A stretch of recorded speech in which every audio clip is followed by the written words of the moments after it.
Bonjour à tous, je suis Sylvain Piccini, je suis associé au sein du cabinet Bangs et en charge de la transformation digitale des achats.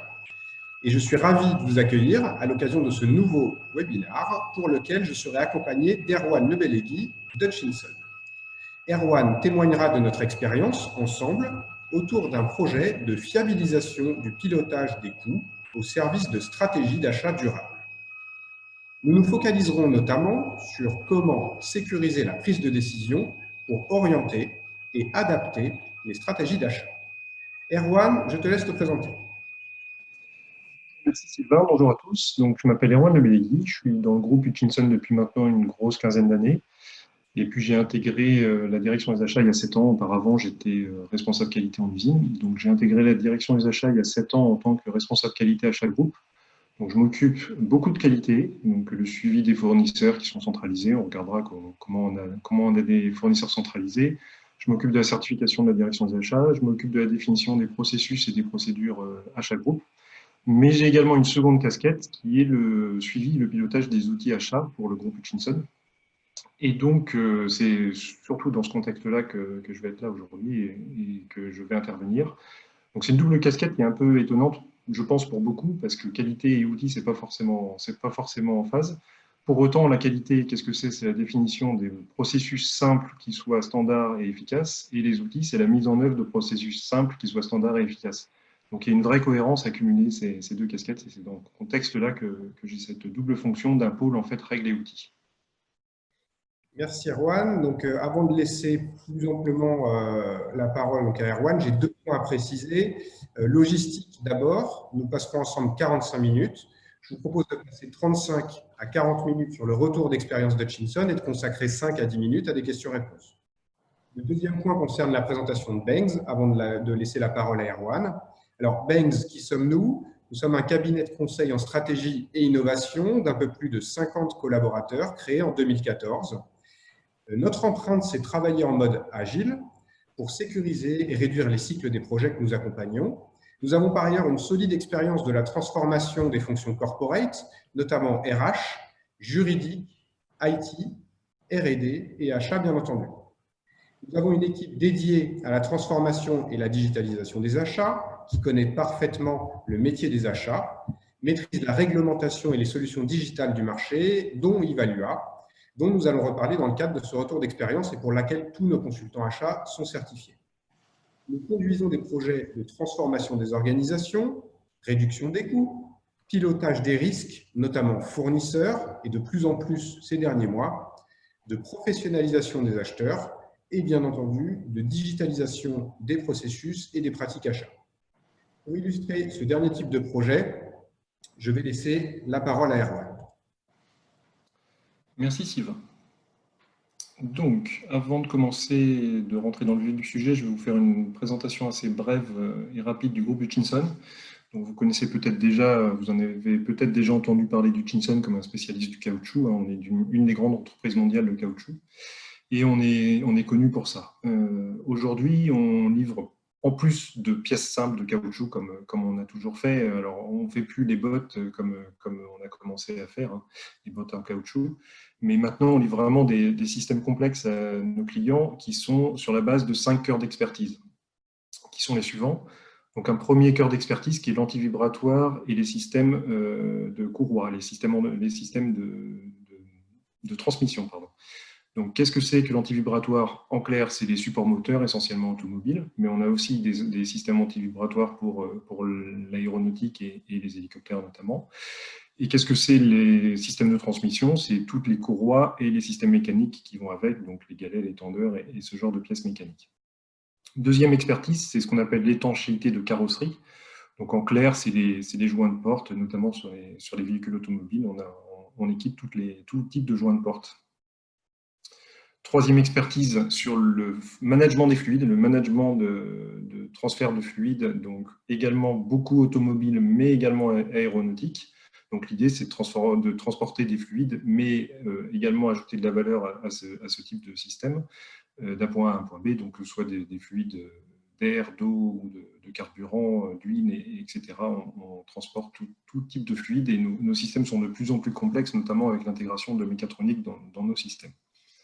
Quatrième expertise, c'est matériaux et structures, donc c'est notamment l'utilisation maintenant de matériaux composites pour des pièces complexes, principalement dans l'aéronautique. Et puis la cinquième expertise, c'est des systèmes d'étanchéité de précision, donc c'est tout type de joints. Dedans, on va retrouver aussi bien les joints de bocaux, qui, même si c'est un marché assez minime par rapport à l'ensemble du groupe, mais les joints de bocaux que vous avez dans vos cuisines, jusqu'aux joints toriques ou aux joints dynamiques qui sont dans les différents systèmes qu'il y a sur les véhicules. Tout ça, on le fait pour 4 types de marchés. Donc, bien sûr, l'automobile qui nous occupe environ 70% de notre chiffre d'affaires. Donc, on est quand même un groupe qui est très marqué automobile, même si c'est de plus en plus équilibré, notamment au profit de l'aéronautique. On fait de plus en plus d'aéronautique. On fait également de la défense et de l'industrie. C'est assez atypique. Nos concurrents, en général, sont soit spécifiques automobiles, soit spécifiques aéronautique. On n'a pas ou peu de concurrents qui soient vraiment transverses.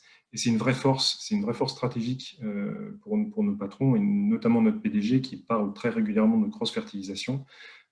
Qu'est-ce qu'on entend par cross-fertilisation? C'est que, par exemple, des innovations qu'on va faire pour l'automobile seront transposées sur l'aéronautique et inversement. Donc, vous le savez peut-être, Hutchinson, c'est une filiale à 100% du groupe Total. Donc, on est une entreprise, même si on a un nom américain, notre créateur était américain, il s'est installé en France en 1853. Mais on a toujours été une entreprise française. Donc, depuis maintenant plus de 40 ans, on est une filiale à 100% du groupe Total. On fait un chiffre d'affaires global de plus de 4 milliards d'euros. C'est notre chiffre d'affaires de 2019. Et depuis maintenant des décennies, on investit 5% de ce chiffre d'affaires en recherche et innovation. On a une empreinte industrielle qui est localisée sur toutes les zones où sont nos principaux clients. Donc, bien sûr, on est en Europe, on est bien sûr aussi en Chine et de manière générale en Asie. Et bien sûr, également sur les deux Amériques, donc l'Amérique du Nord totalement. On est sur les 3 pays, États-Unis, Mexique et Canada, et également le Brésil. Dans l'ensemble de ces zones, on est présent dans 25 pays, en fait, avec un total de 40 000 employés. On a un centre de recherche et d'innovation corporate qui est localisé à Montargis, à proximité du site historique, là où M. Hutchinson, en 1853, a décidé de fabriquer des bottes en caoutchouc. Et on a, de manière plus proche du terrain, on a 27 centres de développement qui sont décentralisés dans les activités. Voilà pour la présentation générale du groupe. Si vous avez des questions, bien sûr, on pourra revenir dans la séance de questions-réponses à la fin. Si on fait désormais un focus sur nos achats, je vais vous parler de notre organisation à partir des axes qu'on a définis dans la vision de notre BSC. Donc, on a une balance scorecard maintenant depuis une dizaine d'années et qui nous permet de supporter notre vision de la stratégie achat. Cette balance scorecard, elle est établie entre la direction des achats groupes, donc auquel je fais partie, et les directions et des achats de nos activités opérationnelles. En fait, on a 5 activités opérationnelles avec un directeur achat de chacune des activités. C'est bien un travail d'équipe entre les différentes directions achats du groupe et des activités.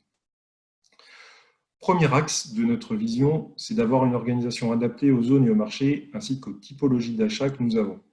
Alors, j'en profite pour faire un petit focus sur notre organisation, parce qu'aujourd'hui, on a défini 3 grandes catégories d'achats. La première grande catégorie, on est un groupe qui fait du caoutchouc, donc la première grande catégorie, c'est les achats de chimie, qui est totalement globalisé, totalement centralisé, car les besoins couvrent l'ensemble de nos activités. C'est-à-dire que les produits de base pour fabriquer du caoutchouc, que ce soit des joints de porte ou des durites de transfert de fluide, c'est globalement les mêmes matières. Et donc, c'est pour ça qu'on a décidé d'avoir une centralisation de ces achats de chimie qui sont faits donc par la direction des achats groupes. Deuxième grande typologie d'achat, ce sont les composants de production hors chimie, donc tout ce qui sert autrement en production en dehors de la chimie, qui sont totalement décentralisés parce que pour le coup, ça dépend des différentes technologies de nos produits. On n'utilise pas les mêmes composants en fonction des différents produits qu'on utilise et du coup, c'est bien pour ça que les achats sont décentralisés. Troisième grande typologie, c'est tous les achats hors prod, hors production, qu'on appelle habituellement les achats de biens et services. On les a organisés avec un pilotage centralisé, un pilotage au sein de la direction des achats, mais on s'appuie sur des country leaders dans chaque pays qui sont plus proches des fournisseurs. Les fournisseurs de biens et services sont souvent des fournisseurs locaux. Second axe de notre vision, c'est de viser une intégration des équipes achats au plus tôt dans les projets avec une logique d'innovation collaborative. Donc l'innovation collaborative, bien sûr, entre les services techniques, entre les fournisseurs, mais en impliquant au plus tôt des projets et les acheteurs. Donc on verra un petit peu plus tard dans la présentation ce que cette collaboration peut apporter avec un exemple sur les achats de chimie. Troisième axe, c'est de viser, bien sûr, je suis bien placé, comme je vous disais, je suis qualiticien, donc je suis bien placé pour vous en parler. C'est la mise en œuvre de processus qualité qui soient efficaces, donc qualité achat qui soit efficace, pour améliorer la performance qualité. Donc on suit la performance qualité avec plusieurs indicateurs physiques, le nombre de réclamations qu'on rapporte au chiffre d'affaires pour faire un indicateur relatif, des PPM, du recouvrement des coûts liés aux plaintes et bien sûr tous les indicateurs standards qualité qu'on peut suivre pour mesurer la performance de nos fournisseurs. D'ailleurs, on parle plus souvent de qualité achat que de qualité fournisseur, comme c'est écrit ici, parce que ça serait en fait si les problèmes qualité qu'on a sur les matières achetées étaient toujours de la faute des fournisseurs. Parfois, il y a des problèmes aussi de conception et c'est bien pour ça qu'on parle de qualité achat. L'organisation qu'on a mis en place vise également à définir des stratégies partagées, réalisées et déployées par tous. Donc, on va beaucoup parler de stratégies aujourd'hui. Elles sont établies à chaque niveau de l'organisation. Par exemple, la direction des achats établit les stratégies achats de chimie, puisque ce sont des achats centralisés, alors que les stratégies achats des composants, qui sont des achats décentralisés, sont établies au sein des activités. Aujourd'hui, on a environ 300 acheteurs dans le groupe. Et donc, l'objectif de notre vision aussi, c'est de transformer ce réseau de 300 acheteurs à une véritable communauté. Alors, qu'est-ce que ça veut dire une communauté par rapport à un réseau ? Ça veut dire qu'on partage des valeurs, on partage des méthodes, on partage des organisations, on partage des outils, on parle beaucoup des outils aujourd'hui, et on partage des KPI avec un même suivi de dashboard qui permet de mesurer la maturité entre chacune de nos entités. On cherche à optimiser le TCO, le Total Cost of Ownership. Ça passe notamment par une collaboration accrue avec nos services supply, nos services logistiques. Sujet, par rapport aux autres, c'est certainement celui sur lequel on a encore le plus à progresser. On constate qu'on a une bonne maturité de l'interface achat-qualité. Je vous en parlais tout à l'heure sur la partie qualité fournisseur, mais on doit encore améliorer l'interface entre l'achat et la supply chain.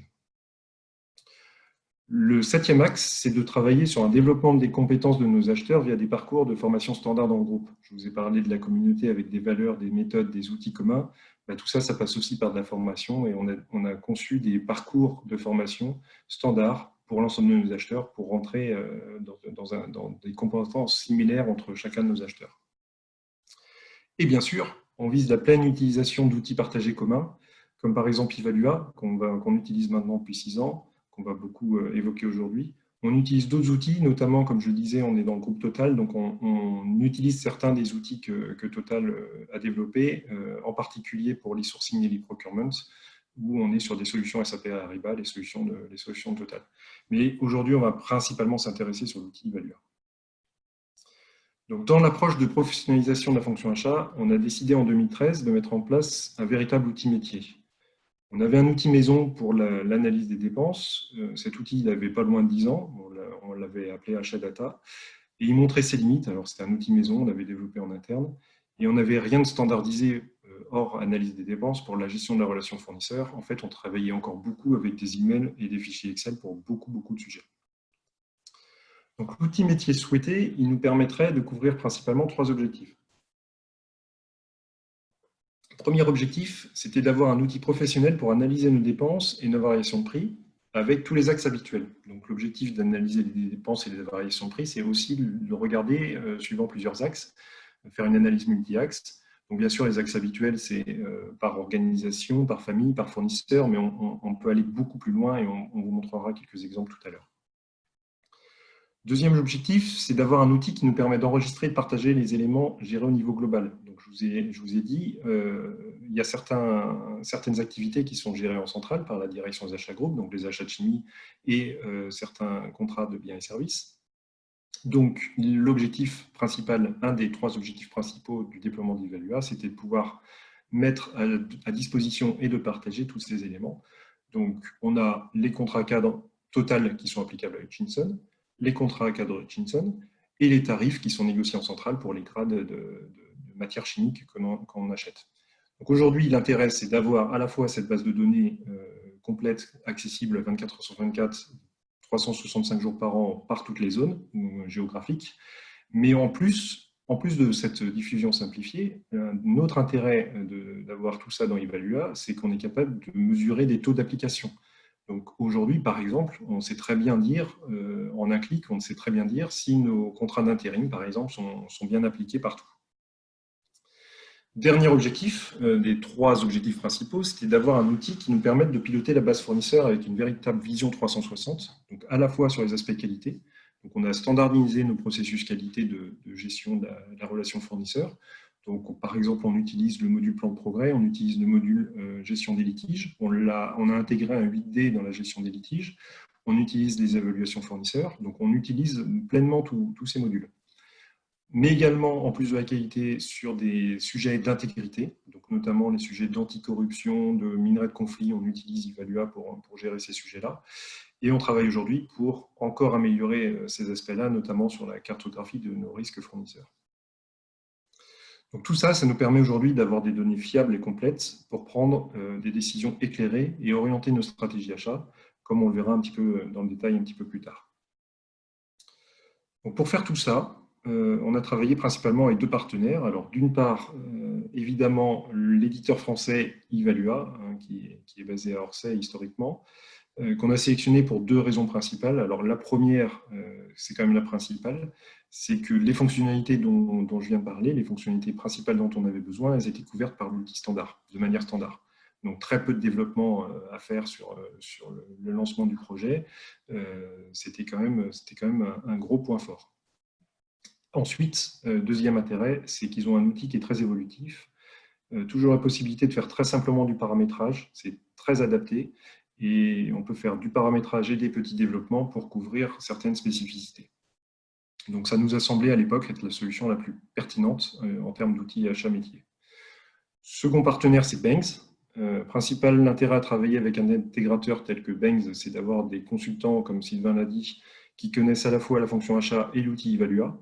Donc ils sont capables de traduire notre besoin fonctionnel dans une solution qui est simple et adaptée. Donc aujourd'hui, ça fait maintenant 7 ans qu'on travaille avec Sylvain et les équipes de Banks.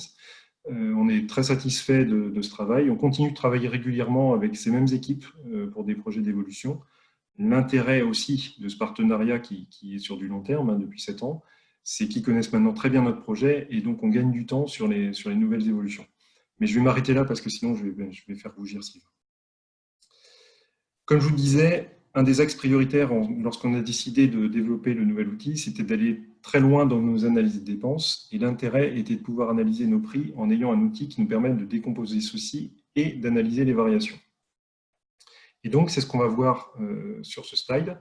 Il est essentiel de bien mesurer si on veut nous améliorer. Et pour mesurer notre performance achat, on doit savoir si les variations de nos prix sont dues à des effets de marché, à des effets de change, de devise.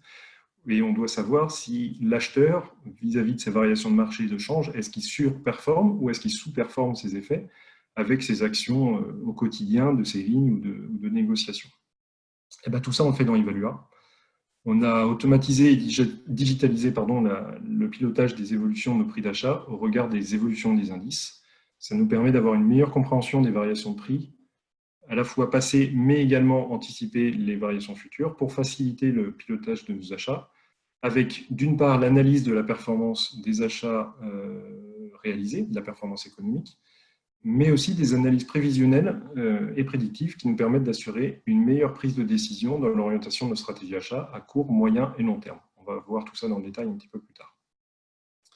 En plus, comme on a intégré le module Saving dans Evalua en 2018 et qu'on l'utilise pleinement depuis janvier 2019, bien, la performance de l'acheteur qu'on voit en violet là, sur le petit graphique de droite, elle est également décomposée entre des actions de négociation simples ou des actions de saving structurelles. On est capable de dissocier les deux, la négociation étant moins structurelle, elle est beaucoup liée au marché, et les actions de saving qui nous permettent, notamment par des évolutions techniques parfois, d'avoir des solutions plus pérennes.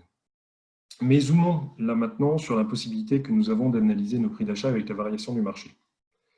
Donc, dès le départ, dès le lancement d'Evalua, grâce à des développements assez simples, on a intégré la notion de driver dans Evalua. Alors, c'est une notion qu'on utilisait depuis longtemps. Qu'est-ce que c'est qu'un driver? Un driver, en fait, c'est la combinaison des cours de plusieurs feedstocks qui rentrent dans la combinaison des matières chimiques qu'on achète. Donc, la combinaison des cours de ces feedstocks nous permet de simuler la variation d'un cours de la matière achetée. Donc, par exemple, on voit ici sur le petit tableau du haut que le SEBS, qui est une matière qu'on achète, il est composé à 80% de C4 et à 20% de styrène. Donc ainsi, en collectant les cours de C4 et de styrène, qui sont des cours publiés, qui sont publics, dont on peut acquérir facilement les cotations, on est capable de simuler un cours de SEBS en faisant 80% de C4, 20% de styrène. C'est ce qu'on voit sur la courbe qui est juste en dessous, qui correspond au cours européen, parce qu'on a la même fonctionnalité pour chaque zone. C'est-à-dire que là, c'est marqué driver UE, comme Union européenne, mais donc il est en euros. On fait exactement la même chose avec les cours américains en USD, chinois en renminbi et brésiliens en réal. D'un autre côté, comme je disais tout à l'heure, le second objectif prioritaire de notre déploiement d'Evalua, c'était de collecter et de mettre à disposition les prix de chimie. Donc, tous les prix de chimie qu'on négocie de manière centralisée, ils sont disponibles dans l'outil.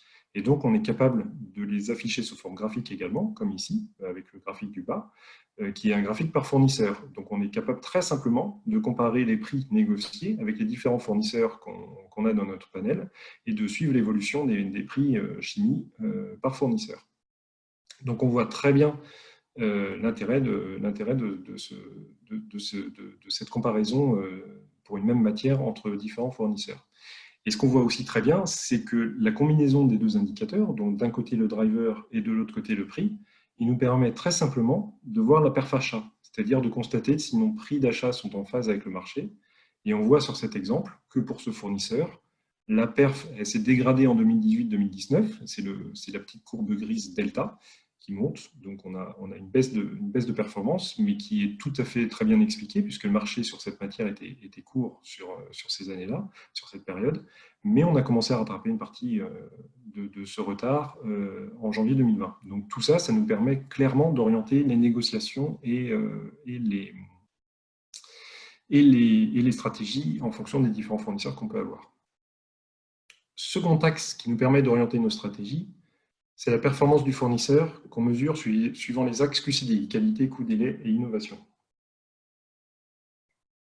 Donc ici, vous voyez un tableau qui est en fait notre cotation QCDI qu'on fait annuellement, qui est extrait directement d'Evalua. Via le module questionnaire, on fait des campagnes d'évaluation pour nos fournisseurs et on est capable d'extraire ce tableau sur Excel pour pouvoir les diffuser aux fournisseurs de manière très simple. Donc on y voit la cotation de différents critères. Certains sont subjectifs, notamment pour la partie achat, on a des critères subjectifs en termes d'innovation, par exemple. Je ne vais pas forcément m'attarder sur ces sujets-là aujourd'hui, mais aussi on a des critères qui sont liés à des indicateurs opérationnels, par exemple le taux de recouvrement des plaintes, le taux de réclamation, c'est ce qu'on appelle les IPM, le nombre d'incidents par million de chiffre d'affaires, les PPM, qui est un indicateur standard en termes de qualité, le délai de traitement des réclamations, l'OTD, tous les indicateurs physiques de performance du fournisseur. Donc, tous ces indicateurs, en plus de pouvoir les coter dans le module évaluation de Evalua, et bien on est aussi capable de les afficher dans le BI d'Evalua et de les analyser avec la même finesse qu'on fait nos analyses de dépenses multi-axes. C'est-à-dire qu'on peut, par exemple, analyser nos PPM de la même manière qu'on analyse nos dépenses par organisation, par fournisseur, par famille, et ainsi de suite. On a les mêmes axes. Dernier critère de cette évaluation, c'est des critères documentaires. Donc, par exemple, la certification du fournisseur. Est-ce qu'il est certifié IATF 16949 si niveau l'automobile? Est-ce qu'il est certifié ISO 9001? Est-ce qu'il est certifié ISO 14001 pour l'environnement? Et puis, la validation de notre manuel qualité, par exemple, c'est un autre aspect documentaire qu'on suit dans cette cotation. Et en fait, ces éléments documentaires, on les trouve aussi dans Evalua via le menu documents légaux de la fiche fournisseur. Donc, un exemple d'application concrète de cette cotation QCDI, c'est un cas qu'on gère actuellement. C'est un fournisseur de matière qui est très compétitif et qui est depuis plusieurs années systématiquement en fort décalage par rapport à ses confrères, par rapport à ses concurrents sur cette évaluation annuelle. Il a 20 points de moins à peu près sur la moyenne globale par rapport à ses concurrents. Donc, c'est un fournisseur qui est très important sur le marché. C'est le numéro 1 mondial sur la matière qu'il nous livre. Donc, il n'est pas du tout question de se séparer de lui, on ne pourrait pas. Et puis, depuis plusieurs années, c'est un fournisseur stratégique. Fournisseur stratégique, ça veut dire quoi? Ça veut dire qu'on envisage des relations long terme avec ce fournisseur et même du co-développement. Le fait que sa cotation QCDI était très décalée par rapport aux autres, on s'est posé la question par rapport à ce statut. Donc, on s'est posé des questions avec lui et on a engagé un plan de progrès avec ce fournisseur On a commencé par faire un audit chez lui à l'automne dernier à son usine américaine. Et déjà, dès aujourd'hui, on voit une amélioration de ses résultats.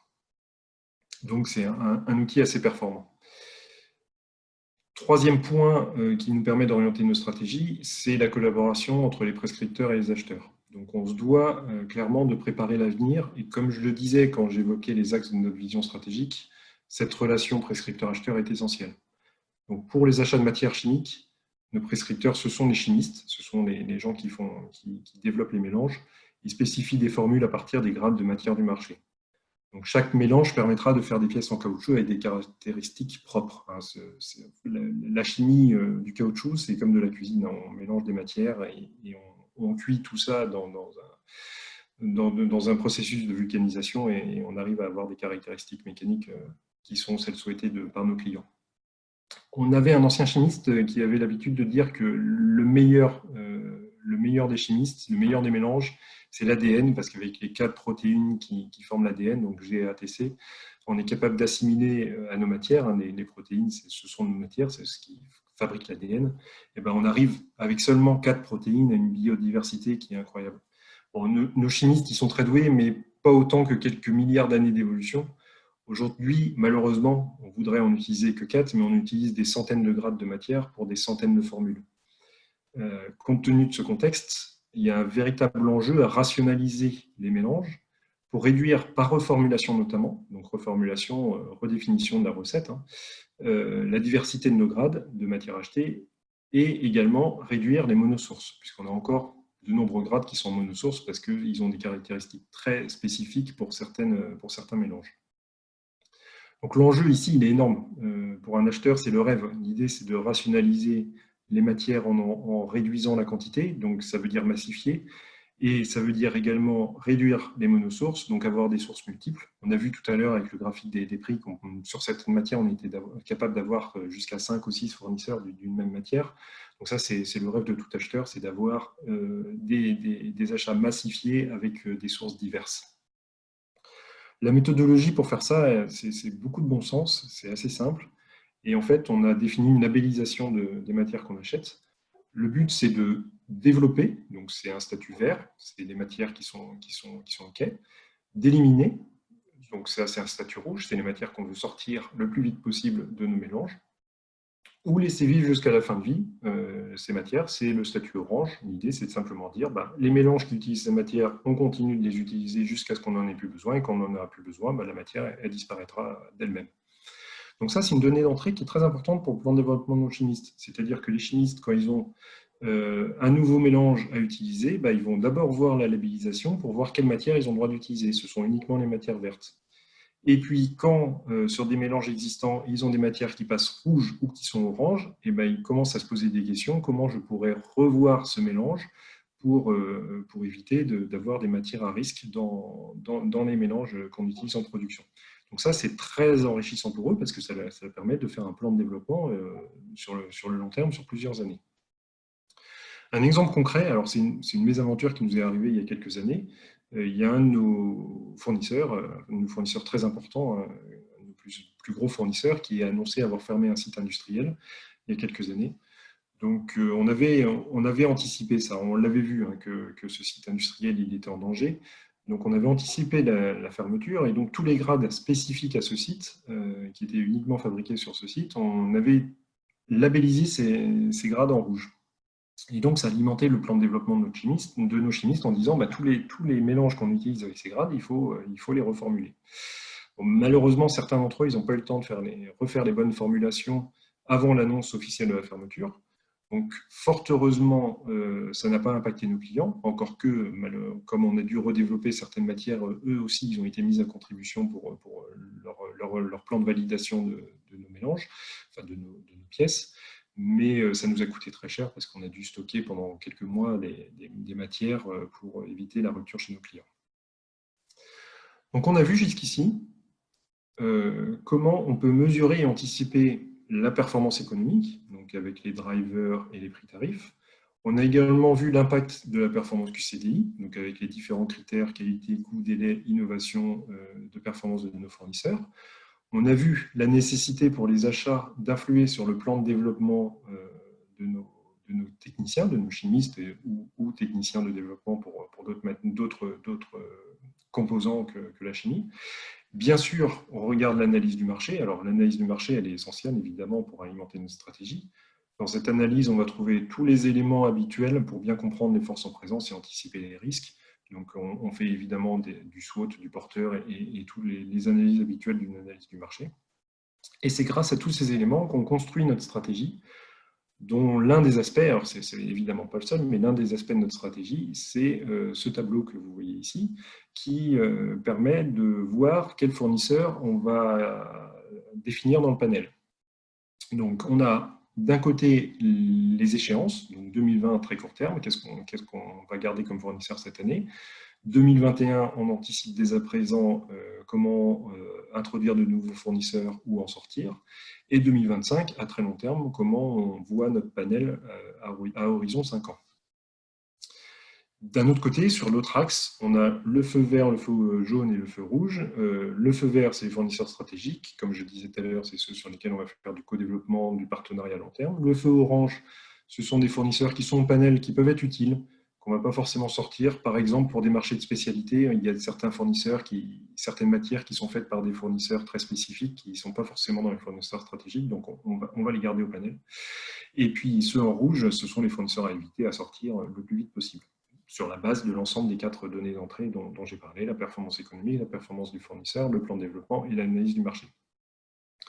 Donc, quelques commentaires par rapport à ce qu'on voit dans ce tableau. Donc, par exemple, on voit qu'il y a un fournisseur C qui sera stratégique en 2025, alors qu'en 2020 et 2021, il n'existait pas du tout.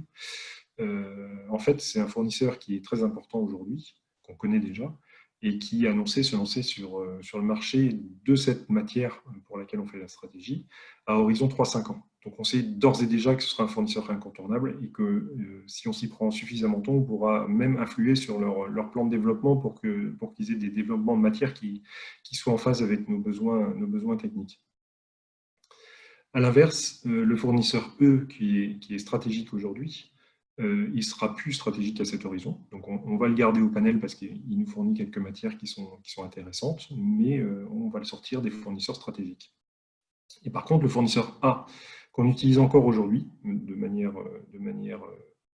plus légère, hein, qui n'est pas un fournisseur stratégique, mais qui est encore dans le panel aujourd'hui, et ben, on travaille dès à présent pour le sortir, pour le mettre dans le rouge en 2021, pour éviter d'avoir à continuer à utiliser ces matières pour diverses raisons. Donc dès à présent, on travaille au ressourcing des matières qui nous livrent pour le sortir en 2021. Voilà, j'en ai fini. Je ne sais pas si vous avez des questions. J'espère que j'ai été assez clair aujourd'hui et que ça a été utile pour vous. Je vous remercie pour votre attention. Merci beaucoup à tous d'avoir suivi ce webinaire. Merci beaucoup Erwan d'avoir animé ce webinaire. Merci Sylvain pour l'invitation. On vous donne rendez-vous probablement pour un prochain webinaire à la rentrée. Voilà, merci Erwan. Merci, au revoir. Allez, au revoir. Au revoir à tous.